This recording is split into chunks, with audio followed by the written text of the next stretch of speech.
ටිකක් දැල්ක බක්කෑ. බාසුනේ වෙල්ලාලගේ. බාසුනේ වෙල්ලා. මුදලාලි. කුඩු නාලේ කුඩු කාලා. උදේ ඉඳලා සෑහෙන වැඩ ගොඩක් කරලා වගේ මට පෙන්නේ. උදේ ඉඳලා පුටු කකුලක් හැදුවා. ඒ ඉඳලා පුටු කකුලක් හදලාද මම මේ කුඩු නාලා ඉන්නේ? නැතුව පුටු කකුල හදන්නම තේක ගස් දෙකක් රස දෙකක්. දෙකක්. උඹට පුටුව සම්පූර්ණයෙන්ම හදන්න තේක ගස් 50ක්වත් යයිනේ. පිස්සුද මුදලාලි.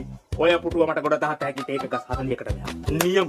බාසුනේ මුදලාලි කොහොමද? නියම. බාසුනේ අර උදේ ඉඳලා හදපු පුටු කකුල කඩාගෙන වැටුණාද? බලපන් උදේ ඉඳලා හදපු පුටු කකුල ඒකත් කඩාගෙන වැටිලා. මූ උදේ ඉඳලා පුටු කකුල හදනකම් උඹ උදේ ඉඳලා මොකද කරේ? කකුල අල්ලන් හිටියා. මූ පුටු කකුල හදනකම් උඹ පුටු කකුල අල්ලා හිටියා. නෑ පුටු කකුල නෙමෙයි මගේ කකුල. මිටිය වැටෙනෝනේ මගේ කකුල උඩට තාම කකුල රිදෙනවා. මේ පව් කුඩ රිදෙන්නේ. තොපි වැටට ගත්තට මට එන ගන්න. මට මේ අර හන්දි ඉන්නේ කුඩ එන ගන්න. මුදලාලි. උදේ ඉඳලා වැඩ නිසා වීඩියෝක්වත් දිව්වේ නැහැ. වීඩිය ඉවරයි. සල්ලි ටිකක් දෙන්න මට අග්ගල කඩේට දුවලා බීඩිය අරන් එන්නම් ඔහෙලට බොන්න. මලක්කල ගිනි පෙට්ටියක තරන් එන්න. ඉන්නේ පෙට්ටියයි ඉන්නේ. සවුනාද වාට ඕනේ. ලවදියාගේ ඩියක් ටොපියක්. වැඩ එකක් ගේ.